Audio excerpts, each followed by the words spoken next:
Bueno, continuando con Hans Olav Lahlum, estamos con la novela de Satélites, serie negra.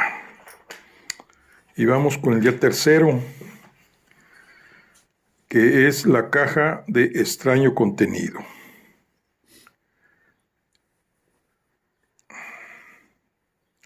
Eduardo Ronin Jr. era un joven de una corrección impecable.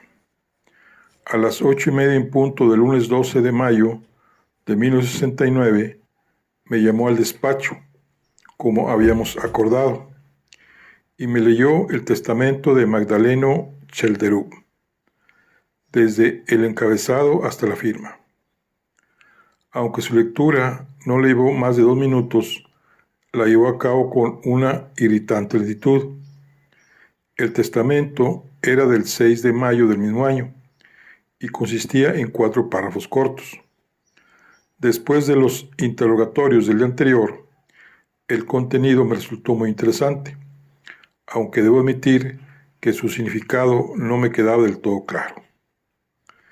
El primer párrafo del testamento era una frase que decía que el gerente, Hans Herlofsen, como agradecimiento por su largo y leal servicio, se le dispensaría de pagar la pequeña cantidad que aún debía del préstamo privado que se le había concedido en 1949.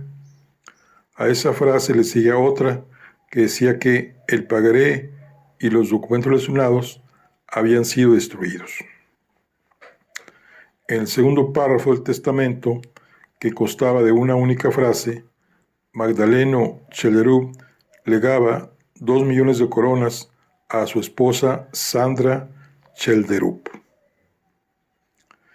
En el tercer párrafo, Magdaleno Chelderup reconocía en 2 frases la paternidad del hijo que esperaba su secretaria, Yvonne Jansen, y a ella le legaba 200,000 coronas para cubrir sus gastos de manutención y otras necesidades que pudiera tener durante los meses que le quedaban de embarazo.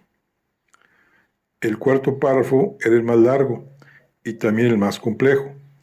En él se decía que la fortuna y los bienes restantes de Magdaleno Chelderup habían de repartirse en partes iguales entre sus hijos el 6 de mayo de 1970.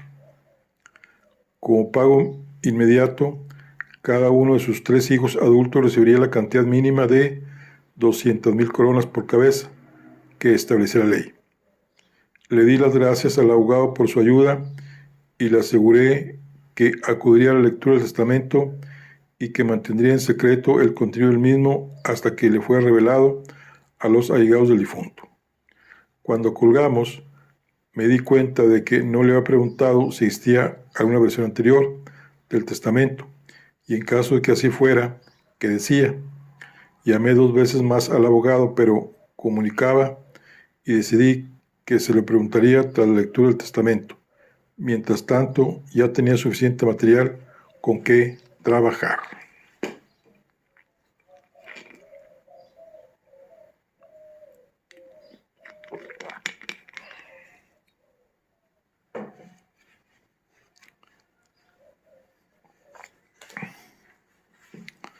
Capítulo 2. El informe preliminar del forense era lo que esperaba. Magdaleno Chelderup había muerto de un infarto provocado por un ataque grave de alergia a los frutos secos. Estaba en buena forma para su edad, pero no tenía posibilidades de sobrevivir a una crisis de esas características. Tenía el cuerpo y el corazón propios de un hombre de 69 años, que había tenido una dura vida de trabajo y una alergia muy fuerte. Los reportajes de los periódicos no planteaban problemas, pero tampoco lo resolvían. La Asamblea Nacional del Partido Laborista copaba los titulares. El diario comunista Fritenz publicó en portada un artículo titulado Gran asesinato capitalista, que apuntaba a la posibilidad de que existiera una conspiración dentro de la corrupta élite capitalista noruega. Otros periódicos ofrecían portadas más austeras y prudentes sobre el fallecimiento, pero lo compensaban con observaciones sobre la fortuna del difunto y artículos antiguos sobre él. El Aftenposten era el único periódico que había conseguido la lista de invitados y cerraba con una frase que decía lo siguiente: constatamos aliviados que el ya conocido inspector jefe Kolbrojors Christian, alias K2, se encarga del caso y esperamos que consiga mantener el nivel al que nos tiene acostumbrados con ese suceso tan misterioso. Leí esas palabras con gran satisfacción, pero también con cierto nerviosismo al anticipar lo estrepitoso que podría ser la caída. Después dejé a un lado los periódicos para seguir el orden de prioridad que me habían marcado.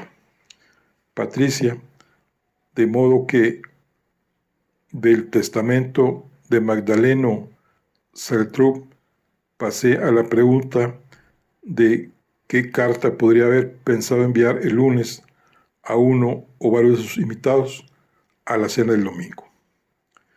Ni en el despacho del difunto ni en su dormitorio había ninguna carta por enviar.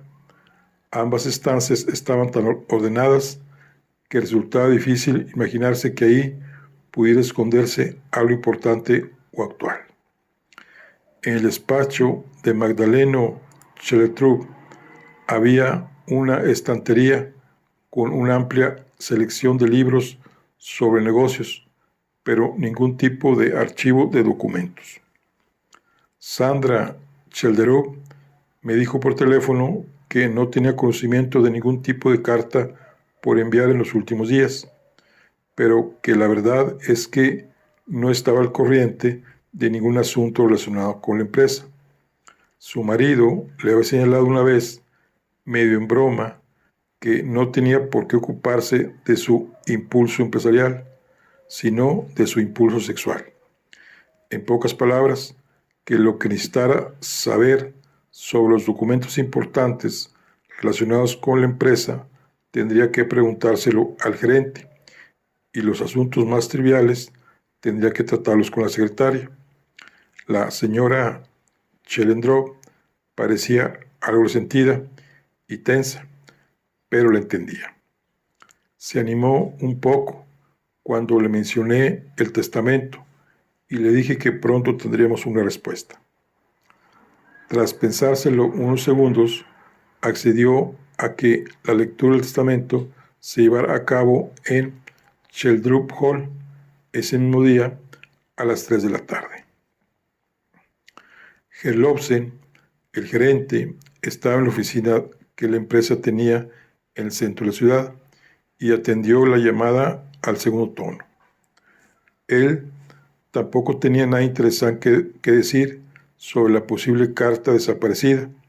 Me confirmó que los documentos de la empresa se enviaban de inmediato a su despacho, pero me aseguró que en las últimas semanas no había habido nada reseñable y que su departamento no se ocupaba del correo saliente, que no tenía que ver con la empresa. En resumen, le era del todo imposible ayudarme con este asunto. Lo único que podía hacer era recomendarme que me pusiera en contacto con la secretaria de Magdaleno Chelderup. Le prometí que así lo haría, pero añadí que tenía que hacerle unas cuantas preguntas personales.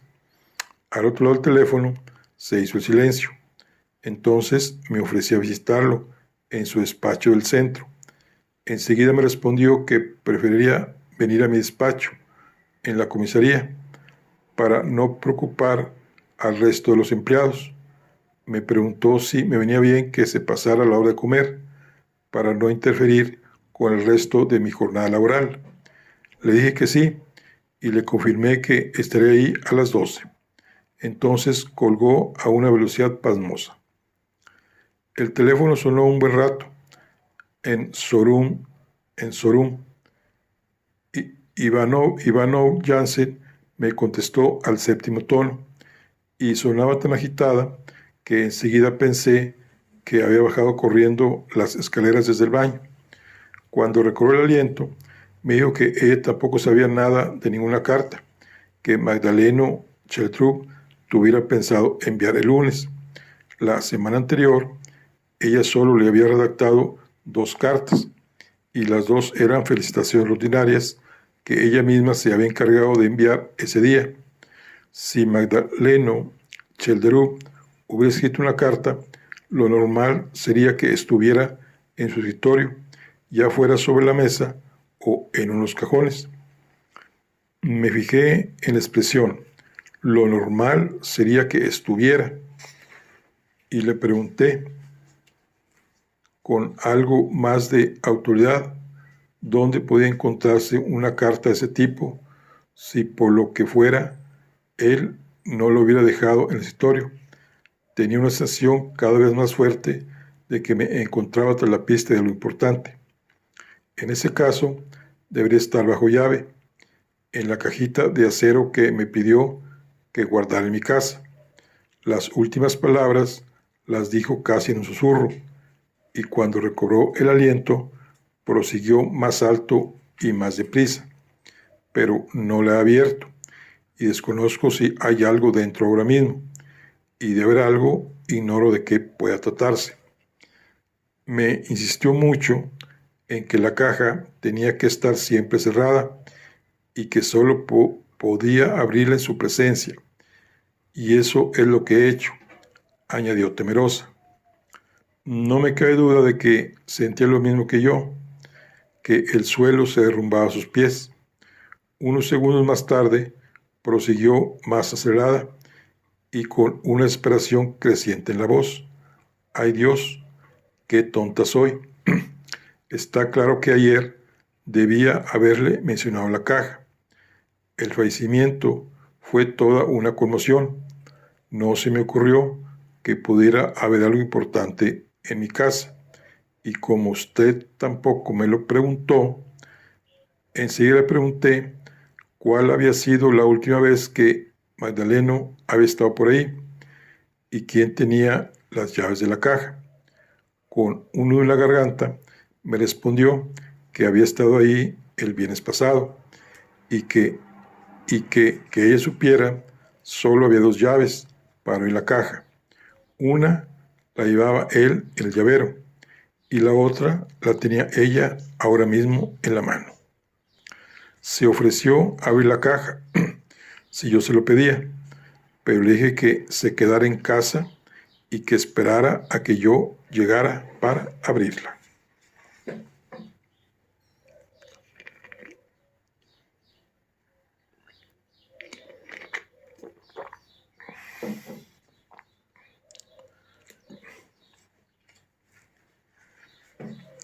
Capítulo 3. Tardé casi 3/4 de hora en llegar a la finca de Sorum. El contraste con Chelderup Halls en Gelarse no podía ser mayor. De las tierras solo quedaba un pequeño huerto de patatas. La casa era pequeña y estaba torcida, como si la hubiera construido un obrero aficionado con el pulso tembloroso. Yvonne Jensen me resultó tan amable y sencilla como la vez anterior.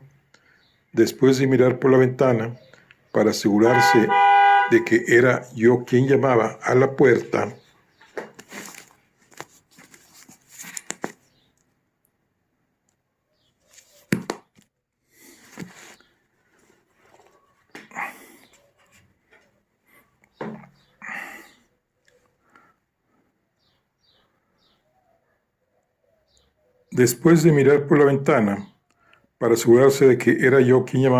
puerta, abrió de inmediato y me dedicó una sonrisa valiente. En la mesita del salón había servido café y Tarta. La planta baja, con una cocina pequeña y un salón casi del mismo tamaño, no mediría más de 30 metros cuadrados. 10 escalones que parecían los peldaños de una escalera de mano conducían al piso de arriba, donde solo se veían 3 puertas bajas, todas ellas cerradas.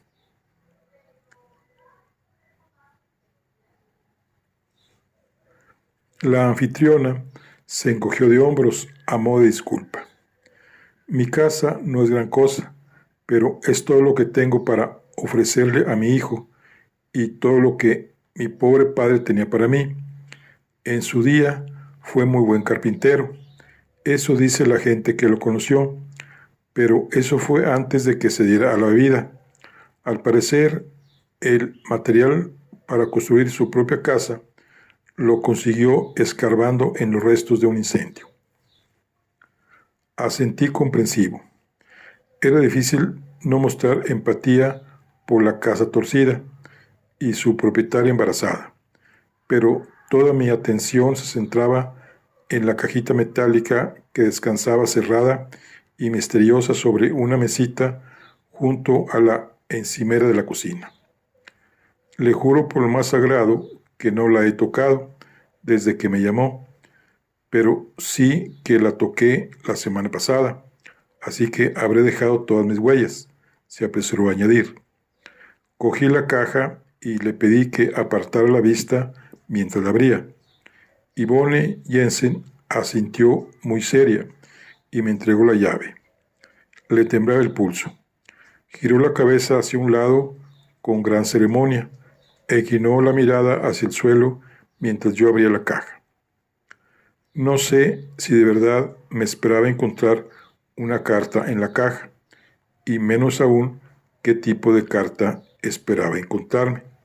En cualquier caso, no me esperaba lo que me encontré. Un montón de cartas que casi llenaban la caja hasta los topes. Había 10, todas ellas cerradas y con la dirección escrita a mano. Para mi sorpresa, la de arriba, que vi en cuanto vi la caja, estaba dirigida a la señorita Yvonne Jensen. La segunda, al señor Federico Chelderup. La tercera, al señor Leonardo Chelderup. Y la cuarta, a la señorita María Irene Chelderup. Después estaban todos los demás. Las cartas de la caja estaban dirigidas a los 10 invitados a la última cena de Magdaleno Chelderup. La tentación de abrir los sobres de inmediato era irresistible. Todos tenían el mismo aspecto, así que empecé por el primero. Contenía dos copias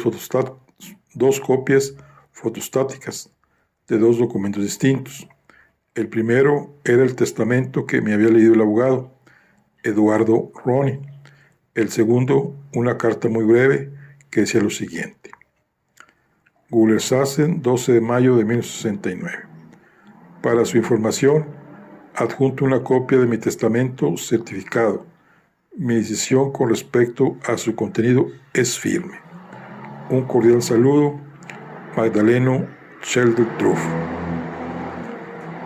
Las escasas líneas de la carta se me quedaron grabadas en los ojos durante varios minutos. Todo apuntaba a que Patricia tenía razón. Magdaleno Chelderup tenía pensado enviar una carta importante el lunes, antes o después de su cita conmigo.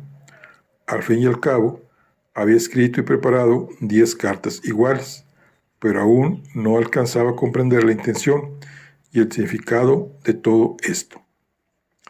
No obstante, dado que conocía el contenido del testamento, me di cuenta de que la existencia de las cartas hacía que los 3 grandes ganadores, es decir, los 2 hijos de Magdaleno Chelderup y su amante, resultaran aún más sospechosos. Todo apuntaba a que él temía que uno de los 3 pudiera acabar con su vida en cuanto recibieran la carta. Era bastante probable que uno de ellos se le hubiera adelantado, sobre todo si el sujeto en cuestión conocía el contenido de un testamento que llevaba 3 días ahí, en una caja de metal, cuya llave estaba en manos de su amante. Lo único que me aseguraba que no hubiera hecho uso de ella antes era su palabra. Yvonne Jensen era una mujer con mucha fuerza de voluntad. Cuando volví a cerrar la caja y la miré, seguía con la cabeza gacha y ladeada. Por fin, un par de ojos asustados se cruzaron con los míos por encima de la mesa, donde descansaban las 2 tazas intactas de café. Sentí lástima por ella, si resultaba que, al final, no se trataba de una asesina despiadada, pero tenía fundadas sospechas de que podría serlo. Así que me mostré firme, con esperanza de resolver el caso ahí mismo. Hay varias cartas en la caja, y la de arriba de todo está dirigida a usted.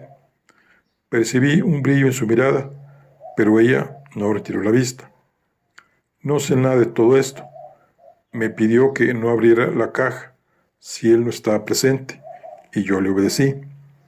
Me dijo con la voz llorosa y poco clara, pero perfectamente audible. Repitió esa explicación 2 veces más, como si se tratara de un juramento. No estoy seguro de si decía la verdad o mentía, pero en cualquier caso comprendí que no llegaría a ninguna parte si intentaba que se desdijera, así que le pregunté por la visita de Magdaleno del viernes anterior. Tartamudeó y se solvió la nariz, pero poco a poco empezó a hablar de manera más coherente. Se había ofrecido a llevarla a casa después del trabajo. No era la primera vez, y cuando sucedía, casi siempre entraba en casa. Se había detenido a cenar en una cafetería del centro de Sorún. Ya en casa, ella había puesto el café al fuego, pero se habían ido a la cama sin esperar a que se hiciera. Después, él bajó a la cocina y le subió un café con una sonrisa. Ella no le vio meter las cartas en la caja, y como él tenía su propia llave, las pudo haber dejado ahí tanto antes como después de subir el café. Ella estaba muy cansada y no se levantó hasta que él se hubo marchado. No sonaba del todo convincente, pero tuve que reconocerme a mí mismo que tampoco parecía descabellado. Así que tomé la decisión de llevarme la caja, pero no a Yvonne Jensen. Le ordené que se quedara en casa y que acudiera a la lectura del testamento en Chelderwood Halls esa misma tarde. Yvonne Jensen me miró asustada, pero se relajó cuando le dije que yo también estaría ahí y que no tenía nada que temer. De camino a la ciudad, estaba tan seguro de que Yvonne Jensen mantendría su palabra y acudiría a la lectura del testamento. Si intentaba huir, sería como una confesión, aunque a la vez era difícil imaginarse cómo podría conseguir darse a la fuga.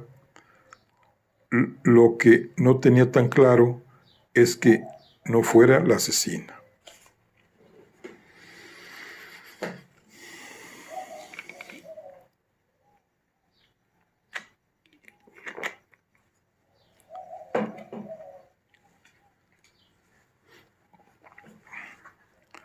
Capítulo 4.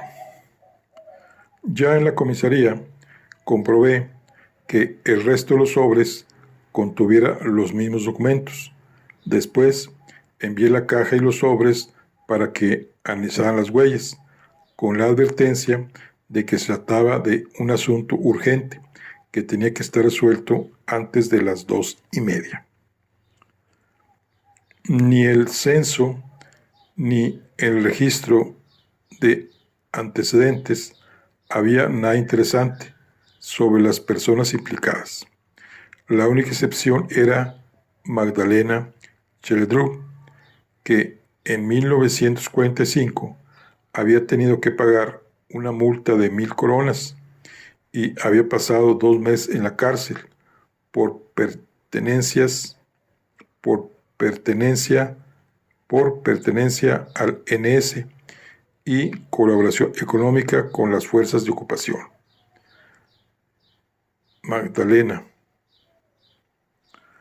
Magdaleno Cheldrú estaba limpio.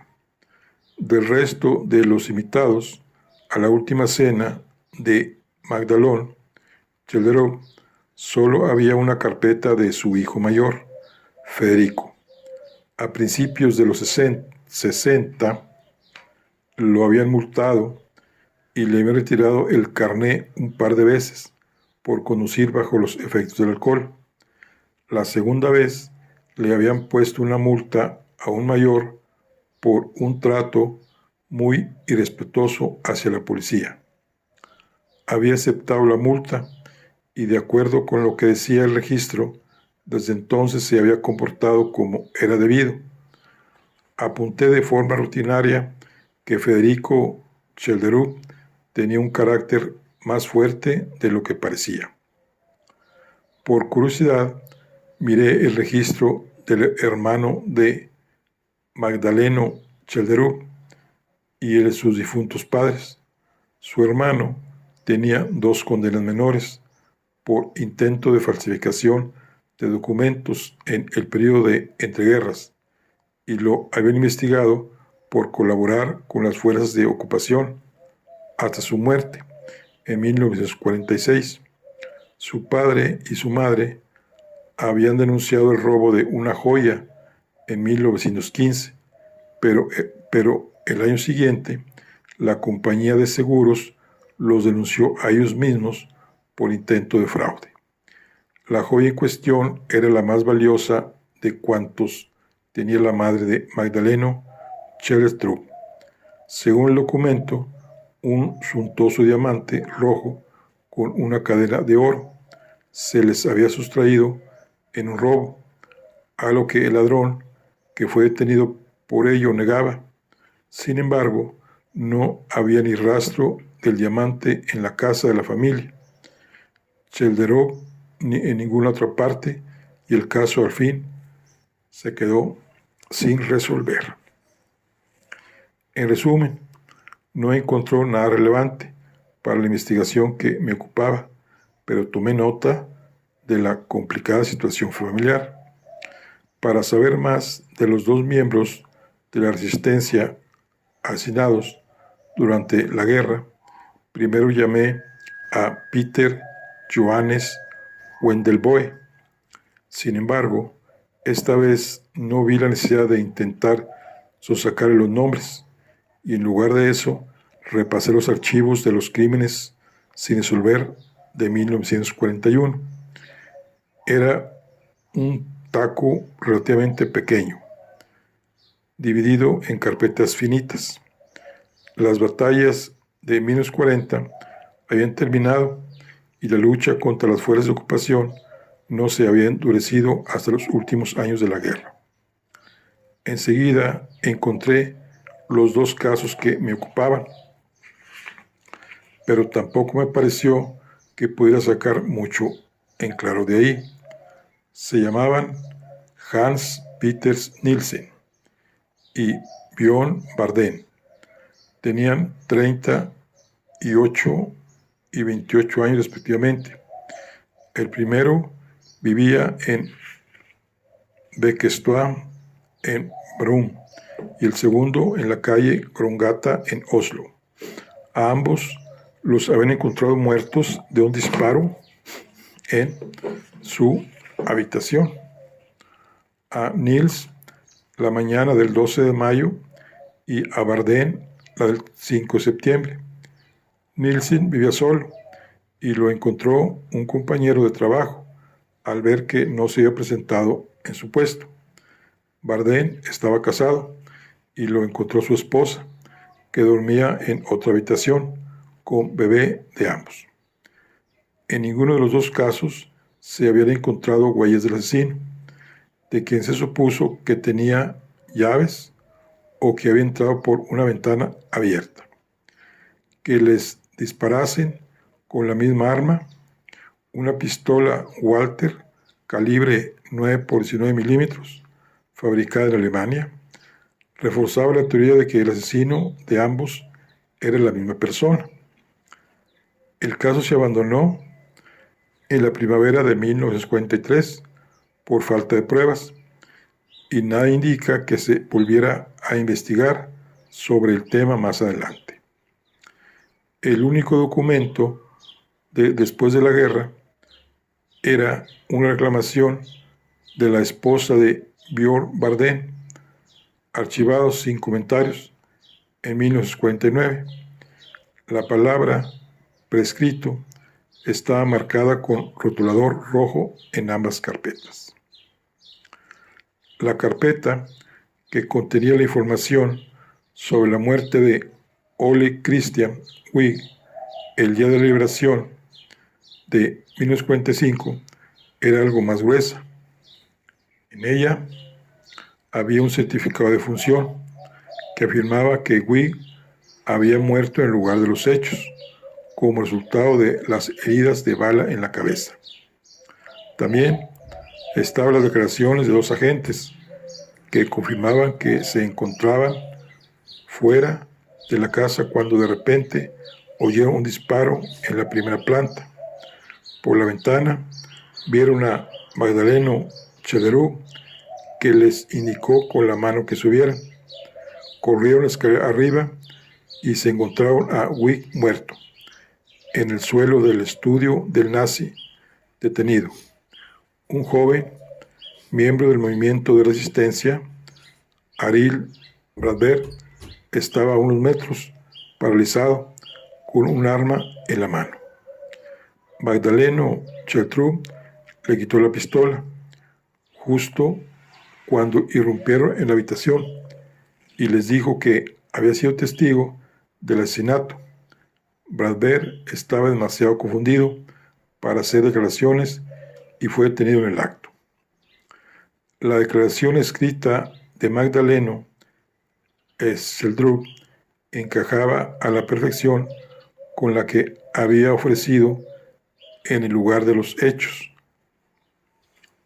Bradberg se había mostrado confundido y agitado durante todo el día y había disparado a Wiig sin previo aviso. Chellerup agregó una frase triste al final en la que afirmaba que Bradberg estaba claramente desequilibrado y que él mismo u otros del grupo deberían haberlo visto antes. El arma pertenecía a Bradberg y tenía huellas tanto de él como de Chellerup, ya que este último se la había quitado de las manos. La declaración escrita de Bradberg merecía un capítulo aparte. Cuando la leí, no sabía si reír o llorar. Aril Bradberg afirmó haber entrado en la sala en medio de una discusión entre Wiig y Chellerup. Wiig agitaba una hoja de papel frente al rostro de Chellerup. Entonces, Chellerup corrió hacia Bradberg, le arrebató el arma de las manos y disparó con ella a Wiig. Acto seguido, abrió la ventana e hizo una señal con la mano. Después se dirigió despacio a la mesa y dio unas cuantas vueltas a su alrededor, silbando, mientras giraba el arma y cantaba la famosa canción Vedre o Pedre Dan Bordán. Cuando Bradberg vio, horrorizado, que Chellerup había disparado a Wiig, Chellerup les dijo lo siguiente: sí, pero no sé por qué te extraña. Estamos en guerra. Más tarde, Chelderoub añadió que a mucha gente le gustaba tumbarse un rato por la tarde y con una voz tranquilizadora le dijo: además, es una pistola de juguete, mira. Chelderoub le entregó el arma para volver a quitársela en cuanto los dos policías entraron en la habitación. A las preguntas sobre dónde estaba ese papel que decía haber visto, Bradbury respondió que Chelderoub se lo había tragado antes de que entraran los agentes. De todas las declaraciones extrañas que había leído en mi vida, esta era la más confusa y desesperada. El psiquiatra forense declaró que Bradbury estaba desequilibrado y el juez lo condenó a prisión por un tiempo indefinido. Según otros documentos posteriores, estuvo detenido y aislado hasta 1945 y después se lo llevaron al asilo de Gstaad. En 1960 le dieron la libertad condicional, pero lo volvieron a encerrar tras varias recaídas en 62, 64, 65 y 67. La imagen de una persona enajenada que había llevado a cabo un delito sin sentido y de trágicas consecuencias estaba bastante clara. No era difícil entender que este caso hubiese afectado de forma profunda a la hermana del difunto, Ole Christian Wig, y a su familia. Pero en ese momento no tenía muy claro cómo podía estar todo eso relacionado con la muerte de Magdaleno Chelderoub.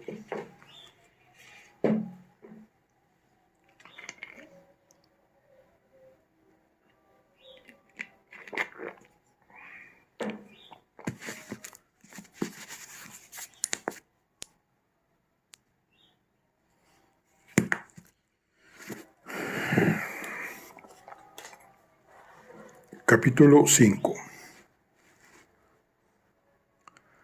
Hans Herlofsen llegó a las 2 en punto, tal como habíamos acordado. Iba muy bien vestido y estaba claramente tenso, y asintió agradecido con la cabeza cuando cerré la puerta de mi despacho tras él. Empecé con una pregunta rutinaria: ¿cómo había llegado a Chelderoub Hall el día anterior? Herlofsen me respondió que, como siempre, había ido solo en su coche, pero titubeó cuando le pregunté de qué coche se trataba. Asintió a regañadientes cuando le pregunté si era suyo el Peugeot azul. Ya sentía que estaba tras la pista de algo. Aproveché la situación y me marqué un farol. ¿Todo iba bien entre usted y Magdaleno Chelderoub unos años después de la guerra? Entonces ocurrió algo que tal vez me tenga que aclarar. Estaba preparado para una reacción violenta que nunca llegó. En cualquier caso, era evidente que había dado en el blanco. Hans Herlofsen se echó a temblar y se reclinó despacio en su asiento. Se quedó así un rato, hasta que por fin tomó la palabra con la voz temblorosa. Espero que comprenda lo difícil que me resulta hablar de este tema. Le diré toda la verdad, pero espero que nada de esto se haga público, a menos que tenga algo que ver con el asesinato. Y le garantizo al 100% que no es el caso. Se apresuró a añadir. Asentí comprensivo y le señalé impaciente con la mano que podía proseguir. Es una broma del destino que yo, que he dedicado toda mi vida adulta a llevar la contabilidad a otros, no haya sido capaz de ocuparme de la mía. Hay un año de mi vida, por el que no puedo rendir cuentas. Ese año empezó el 12 de febrero de 1948, cuando llegué a casa desde Lyasker y me encontré a mi esposa muerta en el sofá, con nuestro hijo de 2 años en los brazos, y terminó el 14 de febrero de 1949, cuando entré en el despacho de un Magdaleno Cheldrú, enfurecido, que me acusó de haber defraudado 107.123 coronas a su empresa. Del tiempo que pasó entre una fecha y otra, aún recuerdo demasiado poco. Sé que dejé a mi hijo con la hermana de mi mujer y que dediqué la mayoría de las noches y de los fines de semana al juego y al alcohol. Solo puedo explicarlo como un duelo extremo, junto con una reacción tardía a los horrores de la guerra. En cualquier caso, aún no soy capaz de explicar cómo puedo desaparecer esa cantidad en 368 días, a pesar de que apostaba en las carreras de caballos y me jugara mi dinero a las cartas siempre que tenía la ocasión. Y todavía más inexplicable me resulta cómo pude haberle robado dinero a Magdaleno Cheldrú. Asentí con la cabeza. Por lo que sabía de Magdaleno Cheldrú, no parecía una persona a la que conviniera intentar estafar. Pero tal vez si recuerde lo sucedido el 14 de febrero de 1949. ¿No es cierto? Él asintió con la cabeza y tragó saliva, como si fuera ayer. Para mi desgracia, Magdaleno estaba furioso, a su extraña y tranquila manera, como siempre que perdía dinero o se sentía engañado. Dijo que llamaría a la policía, a menos que el dinero apareciera a lo largo del día sobre la mesa de su despacho con intereses. Le respondí que me lo había bebido o me lo había jugado. Entonces me arrodillé frente a su escritorio, lloré y le rogué que me perdonara, que lo hiciera por mi pobre hijo huérfano. Le juré que con el tiempo le pagaría hasta la última corona con intereses. Le expliqué que mis posesiones no llegaban ni a una 10ª parte de la cantidad que le debía y que si me condenaba por fraude, nunca conseguiría reunir el dinero. No me dijo ni que sí ni que no. Solo me pidió que desapareciera de su vista y que lo hiciera reptando como un insecto. En el estado de pánico en el que me encontraba, no sabía si hablaba en serio o en broma, así que hice lo que me pedía. Me fui deslizando de su despacho y no me incorporé hasta que, ya en el pasillo, casi tropecé con su mujer. Como era de entender, el recuerdo era poderoso e incómodo. Hans Herlofsen se secó el sudor de la frente e hizo una pausa antes de continuar. Como no tenía otra cosa que hacer, volví a mi despacho y seguí trabajando lo mejor que pude. Me pasé el día esperando a que la policía llamara a la puerta. Al final, fue el propio Magdaleno quien entró sin llamar, a última hora de la tarde. Me puso 2 documentos delante. El primero era una confesión de haber cometido el fraude.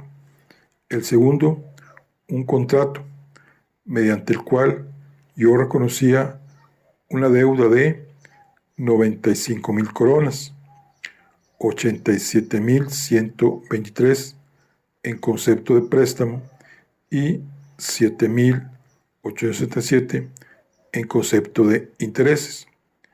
La suma se debería pagar con unos intereses del 10% y un plazo anual de 10.000 coronas, y que pondría mi casa y otras propiedades como aval en caso de impago. Me dio medio minuto para firmar y me dijo que si no lo hacía, llamaría a la policía. Firmé y él se fue de mi despacho con los 2 documentos. Desde entonces no los he vuelto a ver, pero todos los días de mi vida se han visto afectados por su existencia. Pasaron los años y nunca más hablamos del tema. He sido su esclavo, tuve que seguir trabajando para él sin importar el sueldo que decidiera pagarme y además sin rechistar, ni siquiera cuando le salían sapos y culebras por la boca. Mi vida ha sido una larga jornada laboral y una lucha para llegar a los pagos anuales cada 31 de diciembre. En 1946, entre Navidad y Nochevieja, tuve que empeñar las joyas de mi mujer para conseguirlo. La cabeza me daba vueltas. La situación era fácil de imaginar, pero difícil de comprender del todo. Los 10 invitados de Magdaleno Chalderov reunían muchos destinos aciagos y numerosos posibles móviles de asesinato. He conseguido amortizar los pagos. Desde el 14 de febrero de 1959 no he bebido ni una gota de alcohol, ni he hecho una sola apuesta deportiva. Le he ocultado este asunto a todo el mundo, incluso a mi hijo. Él piensa que soy muy comedido en mis gastos diarios y que en realidad tengo mucho dinero en el banco. A mis vecinos les digo que me gusta ahorrar y que estoy contento con el coche que tengo, cuando en realidad casi no me puedo permitir ni una bicicleta nueva. Si restamos el pago de 10.000 coronas al año, desde 1949 a las 95.000 coronas, teniendo en cuenta la suma de 10% de intereses, la deuda se nos queda en... Él asintió con la cabeza alicaído. Me temo que aún quedarían 66.361 coronas por pagar.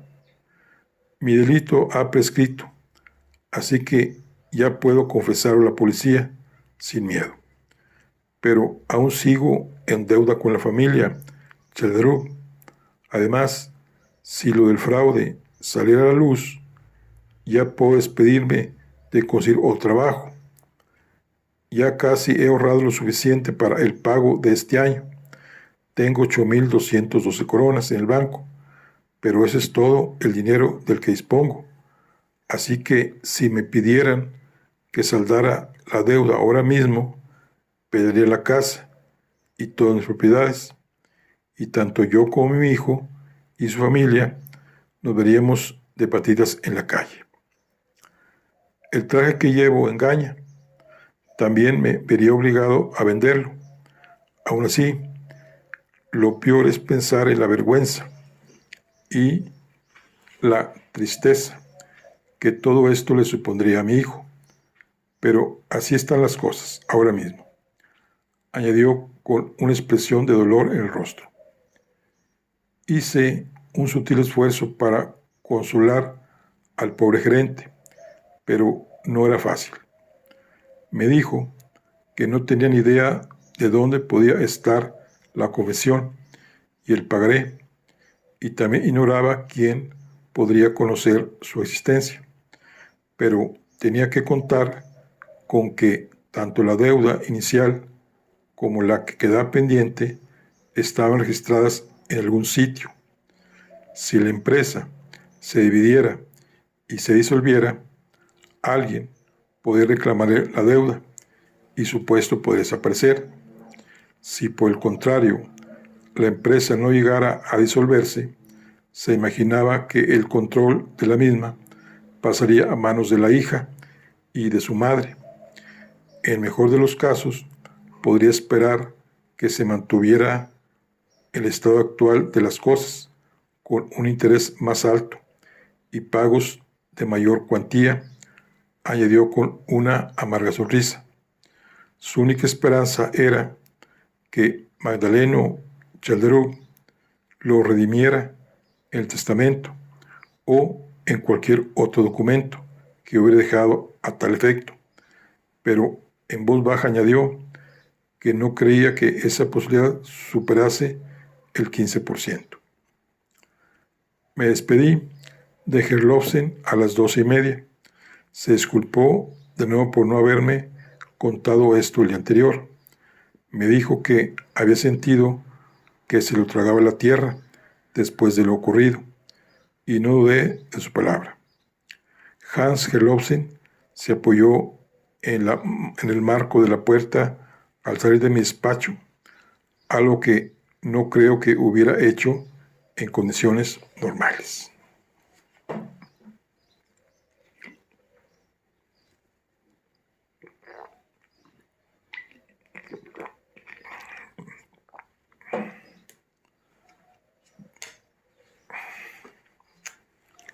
Capítulo 6. A la 1 del mediodía recibí un informe oral sobre la cajita metálica y las cartas que contenía. En parte eran buenas noticias para Yvonne Jensen. Como era de esperar, se habían encontrado sus huellas en el exterior de la caja, pero eran huellas antiguas y borrosas. En las cartas del interior solo estaban las huellas de Magdaleno Chalderov. Estos hallazgos técnicos no probaban que la declaración de Yvonne Jensen fuera cierta, pero tampoco que fuera falsa, que era lo que importaba en ese momento. La orden de detención que había dejado en el escritorio, con todo mi optimismo, se quedó ahí sin rellenar. Sin embargo, la mayor sorpresa del día llegó a la 1:15. Un agente sin aliento llamó a la puerta con una carta que acaba de llegar. La dirección era llamativa en sí misma, dijo el agente, y enseguida entendí a qué se refería. La carta iba dirigida al encargado de la investigación del asesinato de Magdaleno Chalderov. Nada de eso resultaba excepcional, dadas las circunstancias. Claro, pero sí que lo era si tenemos en cuenta que la carta se había matasellado en Oslo el día anterior al asesinato de Magdaleno Chalderov. El contenido no era menos sorprendente. Se trataba de un único folio doblado con el siguiente texto escrito a máquina. Aquí, sábado 10 de mayo de 1969. Así que el viejo dictador que presidía la mesa por fin ha fallecido. Ni la jovencita de su derecha derramó una lágrima con su último suspiro. Descubrirás pronto quién de nosotros le espolvoreó los frutos secos en la carne servida. De lo contrario, puede que haya más asesinatos y menos testigos con vida. Miré a la gente que me pareció más pálido que de costumbre. Puso los ojos en blanco y me dijo que si necesitaba algo de él, no dudara en llamarlo. Después se marchó con paso apresurado. Era evidente que la carta la había escrito alguien que conocía tanto la distribución de la mesa como el menú de Chalderov Hall. Después de todo, la carta se envió un día antes del asesinato y el remitente parecía ser un asesino muy seguro de sí mismo, de su plan y del resultado. Me sobraban los motivos para tomarme en serio la amenaza de que más asesinatos acechaban a los invitados a la última cena. De Magdaleno Chellerú. Me quedé sentado unos minutos, pensando en parte a quién podía tener en mente el asesino y en parte en por qué se había tomado la molestia de enviarle una advertencia a la policía. Hice una copia fotostática de la carta y le envié el original a los técnicos para que lo analizaran, pero no tenía demasiadas esperanzas de que pudieran ayudarme. Fuera quien fuese la persona que hubiera mandado esta carta, no era muy probable que hubiera dejado huellas o cualquier otra pista.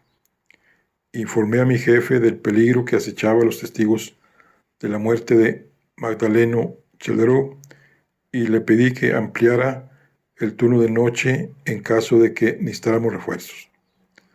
Después llamé a Magdalena Chellerú y le dije que necesitaba hablar con ella lo antes posible. No le hizo demasiada ilusión la idea.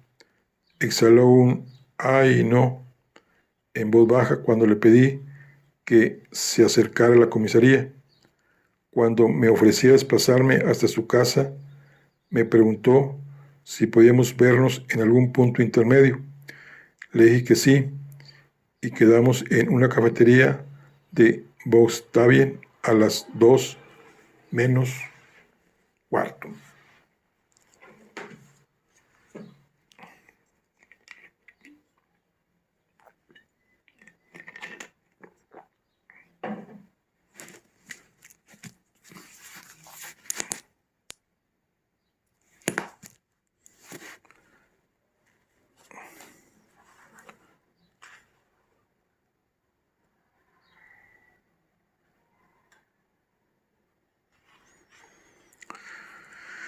Capítulo 7.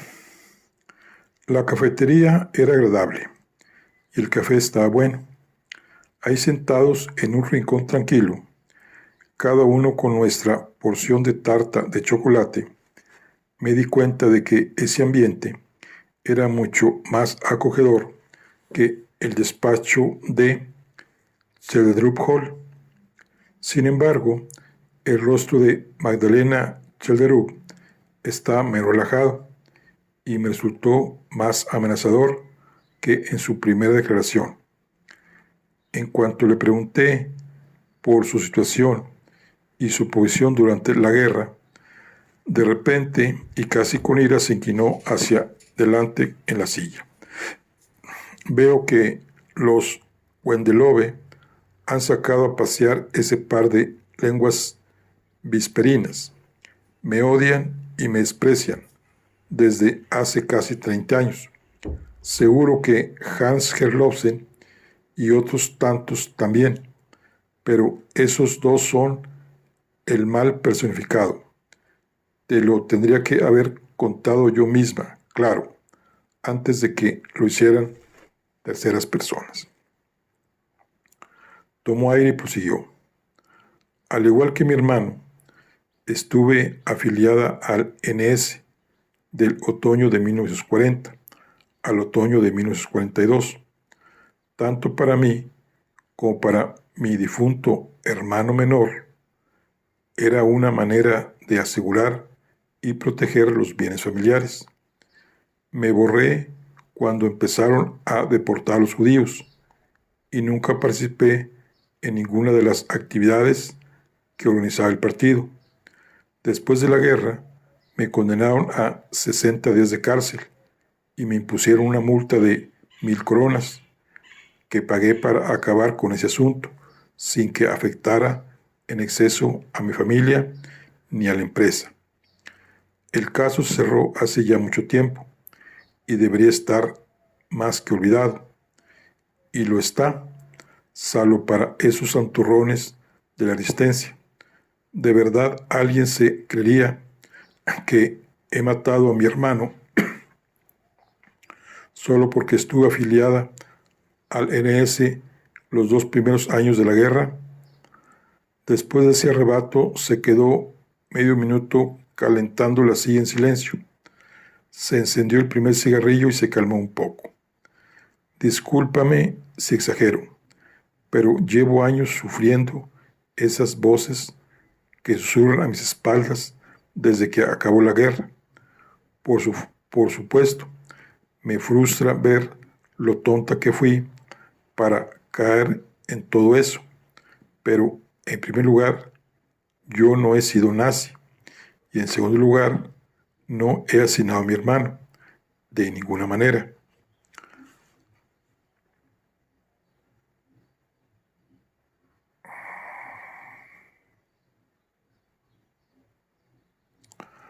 Anoté que lo segundo lo había dicho con mayor convicción que lo primero, y también que lo que me estaba diciendo coincidía bastante bien con los documentos de su juicio por traición a la patria. Después avancé rápido y le pedí que me hablara de su compromiso roto. De manera inesperada, esto provocó un cambio de humor en Magdalena Chagdrú. Se le dibujó media sonrisa cuando me respondió con una pregunta. ¿Cuál de los dos? Yo no sabía nada de ninguno, y por lo tanto le dije que me gustaría que me hablara de ambos. El segundo, al que tal vez se refiera, no fue una gran pérdida. Se arrepintió unos días antes de la boda, el invierno de 1940, por todo este asunto de la guerra y mi pertenencia al NS. No lloré demasiado por él. Ya tenía claro que no era el gran amor de mi vida. Ni era especialmente guapo, ni tenía ningún encanto en particular, pero era un hombre correcto y presentable, con buena situación económica, y estoy segura de que habría sido un buen padre. Yo tenía 38 años cuando se fue. Era demasiado tarde para buscar otro hombre, y además me habría resultado difícil, así que de alguna manera la pérdida es mayor ahora, en perspectiva, cuando sé que fue la última oportunidad que tuve de no acabar como una solterona sin hijos. Pero el primero, por otro lado, Magdalena asintió con la cabeza y se sentó recta en la silla. Esa sí que fue una gran pérdida. Fue mi primer, mayor y único amor de juventud, un romance corto e intenso que duró todo el verano y el otoño de 1925 y me encantó y me afectó durante toda la década posterior. Tenía una belleza y un encanto irresistibles, tanto para mí como para el resto. Fue un flechazo cuando nos vimos en una cafetería, el verano que estuve de visita en casa de una amiga de Bergen. Prueba de ello es que durante mi estancia casi no vi a mi amiga, mientras que a él lo vi cada vez más durante todo el resto del verano. En los labios de Magdalena Schellstrup se dibujó una sonrisa que enseguida se transformó en una mueca de resentimiento. Al parecer, unos años más tarde, dije que ese viaje a Bergen de 1925 me hizo sentir tan cómoda que decidí tirarme a la piscina. Cuando dejé Bergen y volví a casa, a Berún, con el anillo de pedida, sin embargo, me cayó un jarro de agua fría. Estaba preparada para que no fuera fácil. Él era de clase trabajadora, y por si eso fuera poco, no tenía trabajo ni fortuna familiar, pero aún así, que al final fuera todo tan difícil me resultó por completo inesperado. En casa, nunca se habían preocupado tanto por lo que yo hiciera. Al principio mis padres no dieron el brazo a torcer. Magdaleno, por otro lado, estaba convencido de que solo se trataba de un amor de juventud y que mi prometido solo quería mi dinero. Mi hermano mayor era y siempre ha sido el más fuerte de la familia. A lo largo de unos pocos días se organizó un frente familiar contra mi prometido sin que nadie, salvo yo, lo hubiera conocido. Mientras apagaba el cigarro en silencio y se encendía otro, a Magdalena Cheltreux se le dibujó un gesto de tristeza en el rostro. Era evidente que ya no tenía ganas de terminarse el trozo de tarta y ya se había bebido el café. De repente aparentaba más años que los 67 que tenía. La vida da tiempo para hacer muchas tonterías. Me he arrepentido todos los días de esa historia de la afiliación al NS durante la guerra, pero ese arrepentimiento es insignificante en comparación al que siento por haberme dejado convencer para romper mi compromiso en 1925. Rompí el compromiso y le devolví el anillo por correo. Sabía que no habría sido capaz de hacerlo cara a cara, y mucho menos si escuchaba su voz, así que le pedí que no volviera a ponerse en contacto conmigo. Como era un hombre decente, lo respetó. 10 años más tarde, nos encontramos de una forma muy peculiar en la recepción de un hotel aquí en Oslo. Saltó una chispa entre nosotros, como había sucedido una década atrás, hasta que apareció su mujer. Lo peor de todo es que vi que tenía razón al pensar que sería un marido fantástico. Se había convertido en un exitoso empresario que se había hecho a sí mismo y estaba en la junta del Partido de la Izquierda Liberal. Cuando nos volvimos a encontrar en 1935, mi familia me habría dado la razón, pero para entonces él ya se había casado con otra y había tenido 3 hijos con ella. Fue una sensación terrible cuando volví a casa yo sola, después de saludarla, tan resplandeciente de felicidad con su marido y sus hijos. Magdalena expulsó el humo con rabia. Las lágrimas que no había visto cuando murió su hermano le asomaban ahora en los ojos. Así que nunca me lo he perdonado. Traicionarlo y no atreverme a luchar por mi gran amor cuando me tenía entre sus brazos fue el mayor error de mi vida. De pronto levantó la mano derecha y sacó el extraño anillo de estaño del anular. El anillo de compromiso se lo devolví aquella vez en 1925. Este siempre lo he conservado. Es el primer anillo que me compró.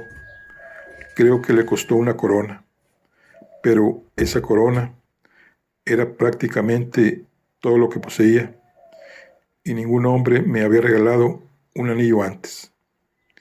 Luego, resultó que quien me había dado ese anillo fue el gran amor de mi vida, así que lo llevaré hasta el final de mis días en recuerdo de lo que fue y de lo que pudo haber sido. Y a su hermano, llegó a perdonarlo una vez. Respiró hondo. Por desgracia, no puedo darle una respuesta, ni siquiera el día después de su muerte. Ese asunto ha estado presente entre nosotros a lo largo de todos esos años, pero nunca lo sacamos a colación. Cuando volví a casa aquella vez, en 1935, le conté que me había encontrado con mi joven amor, pero Magdaleno no era el tipo de persona que pedía perdón. Después de escuchar lo sucedido, se quedó en silencio, sacudió la cabeza pensativo, pero no dijo nada. Después volvió a centrarse en su trabajo y siguió trabajando en silencio hasta que me marché. Desde entonces me pasé años esperando que me pidiera perdón. Nunca lo hizo. Magdalena apagó el cigarro y concluyó su historia con voz decidida. La gente quería creer que si hablábamos tan poco en los últimos años era por lo de la guerra, pero mi historia de amor de 1925 fue lo que nos distanció. Todo eso resurgió en los últimos años, cuando yo estaba sola y vieja, junto a la familia, cada vez más extensa de mi hermano. Él, que se creyó con el derecho a destruir el gran amor de su única hermana, se fue con quien le apeteció cuando le convino. No era fácil perdonarlo, ni siquiera para una mujer a quien solo le quedaba un hermano con vida. Le expresé mi comprensión. Al mismo tiempo constaté que en su corta conversación telefónica conmigo, Magdaleno Cheldrú se había mostrado muy lúcido y austero. Su círculo más cercano se componía casi en exclusiva de gente que quería verlo muerto. Y esa llama aún ardía en el interior de la hermana del difunto. Me quedé sentado y pensativo en la cafetería algunos minutos tras su marcha. Después salí más pensativo que nunca hacia el coche para dirigirme a la lectura del testamento en Sheldrup Halls. Esta vez conocí el contenido del testamento que el abogado Ronin iba a leer en voz alta, pero precisamente por eso estaba muy nervioso, ansioso por ver las reacciones de la concurrencia. Bueno, pues aquí concluimos la charla de hoy. Nos vemos en la siguiente. Hasta luego.